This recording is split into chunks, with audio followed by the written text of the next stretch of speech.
सर्वप्रथम शिवाजी संस्थेचे संस्थापक डॉक्टर पंजाबराव देशमुख यांना मी वंदन करते. शिक्षणाची भारताची पहिली महिला तिला आपण सावित्रीबाई म्हणतो, तिला मी नतमस्तक होते. आणि शिवाजी शाळेच्या सर्व शिक्षक आणि शिक्षिका, शिक्षक बंधू आणि भगिनींना मी शिक्षक दिनाच्या हार्दिक शुभेच्छा. विद्यार्थी मित्रांनो, शिक्षक दिन हा आपण साजरा करतो. का साजरा करतो? कारण 5 सप्टेंबर या दिवशी डॉक्टर सर्वपल्ली राधाकृष्णन यांचा जन्मदिवस असतो. डॉक्टर सर्वपल्ली राधाकृष्णन हे एक शिक्षक होते आणि एक आदर्श शिक्षक होते. ते विद्यार्थ्यांसाठी सहसा शिक्षक हे आवडीचे असतात आणि ते विद्यार्थी त्यांच्याकडे गेली असताना त्यांना म्हणते की सर, गुरुजी, आज मला ना तुमचा वाढदिवस साजरा करायचा आहे. तर सर्वपल्ली राधाकृष्ण काय म्हणतात माहिती आहे? माझा हा जन्मदिवस, माझा हा वाढदिवस तुम्ही सर्व भारतातील जे सर्व शिक्षक आहे ना त्यांच्या सन्मानार्थ साजरा करा, म्हणजे मला माझा हा जन्मदिवस साजरा झाल्यासारखा वाटेल. या एवढ्या मोठ्या महात्म्याचं, म्हणजे भारताचे पहिले भारताचे दुसरे राष्ट्रपती आणि पहिले उपराष्ट्रपती, एवढा मोठा मनुष्य ज्याला भारताचा पहिला नागरिक म्हटले जाते, त्या माणसाचं मोठेपण पहा की माझ्यासाठी या भारतातील सर्व शिक्षक हे आदर्श आहे आणि त्यांचा सन्मान या दिवशी झालाच पाहिजे. म्हणून मला आपण 5 सप्टेंबर हा दिवस शिक्षक दिन म्हणून साजरा करत असतो. मग शिक्षक म्हणजे काय? शिक्षक म्हणजे शिस्तप्रिय, शीलवान, क्ष म्हणजे क्षमाशील, क म्हणजे कर्तव्य दक्ष. हा तो स्वतः असतो पहिले आणि ते गुण तुमच्यामध्ये रुजवण्याचा प्रयत्न करत असतो. विद्यार्थी मित्रांनो, हा जो शिक्षक दिन आहे हा शिक्षकांच्या आत्मसमर्पणासाठी असतो. तो फक्त तुम्हाला ज्ञान देत नाही, तो ज्ञान देणारा उद्गाता असतो. तो तुम्हाला ज्ञान देत नाही, तर तो तुम्हाला शिक्षणातील जीवन कौशल्य, नैतिक कौशल्य, हे सर्व राष्ट्रभक्ती, हे सर्व गुणांची जोपासना तुमच्यामध्ये करीत असतो. म्हणूनच शिक्षण म्हणजे सर्वांगीण विकासाचे केंद्र म्हटले जाते. इथे तुमचा भावनिक, सामाजिक, बुद्धिमत्तेचा, सर्व दृष्टीचा विकास तुमचा शिक्षणामध्ये, शाळेमध्ये शिक्षक करीत असतो. शिक्षक हा फक्त मार्गदर्शक नसतो, तो आदर्श असतो, तो गुणसंपन्न असतो, तो सामर्थ्यशाली असतो. सर्वपल्ली राधाकृष्णन म्हणतात की जर विद्यार्थ्यामध्ये सक्षमता निर्माण करण्याचे साहस असेल तर ते फक्त शिक्षकामध्ये आहे आणि फक्त शिक्षकामध्ये आहे.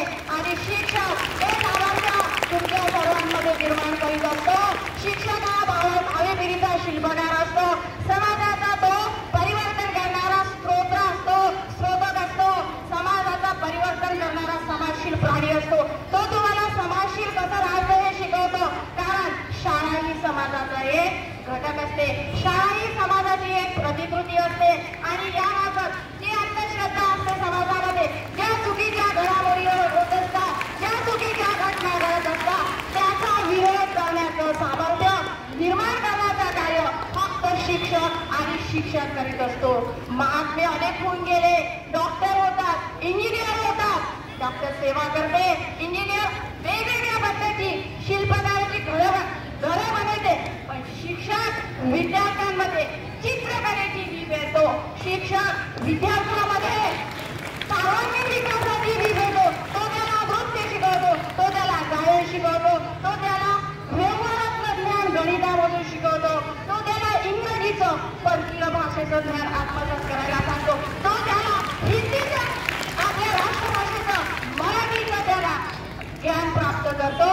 कारण जीवनामध्ये भाषा हे सर्व विषय आवश्यक असतात. सर्व विषयाचं ज्ञान जो कोणी देत असतात तो तुम्हाला शिक्षक देतो. म्हणून शिक्षक हा तुमच्यासाठी आदर्श असतो. सर्वात पहिले त्याला स्वतःला अंगीकारावं लागते आणि तो पण तुमच्यामध्ये निर्माण करण्याचा प्रयत्न करीत असतो. सर्वपल्ली राधाकृष्णन हे मानवाचे शिक्षक होते, डॉक्टर होते, राष्ट्रपती होते, उपराष्ट्रपती होते, कितीतरी नोबेल पुरस्कार मिळवले, पत्ररत्न होते, राजकारणी होते.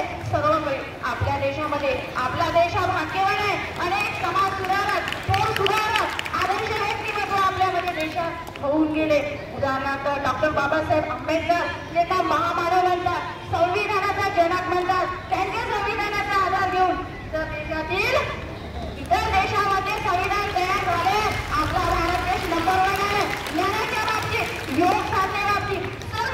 अविकसित आहे, पण तो विकसनशील म्हणून जगण्यात राहत आहे. याला कारण आज तुम्हाला सक्षम होण्याची गरज आहे. तुम्हाला आपल्या देशाला विकसनशील करायचे आहे. स्वच्छ देशाचे अंधश्रद्धा निर्मूलनामध्ये ज्या चुकीच्या घडामोडी होत आहे, वाईट प्रवृत्ती या समाजामध्ये घडत आहे, त्याला आळा घालायचा आहे आणि त्याचा विरोध करण्याचं कारण आम्ही तुमच्यामध्ये निर्माण करतो. कृपया तुम्ही शिक्षणाला महत्व द्या, त्याचा अभ्यास करा, त्यात अंगीकार करा आणि समाजामध्ये परिवर्तन घडून आणा. म्हणजे राष्ट्राचं परिवर्तन, म्हणजे देशाचं परिवर्तन, समृद्ध सुजाण देश आपला बनवा. एवढीच माझी तुम्हाला विनंती आहे. पुढे एकदा माझ्या या शिवाजी शाळेमधील सर्व शिक्षक बंधू आणि भगिनींना शिक्षक दिनाच्या हार्दिक शुभेच्छा देते आणि माझे 2 शब्द इथे समाप्त करते.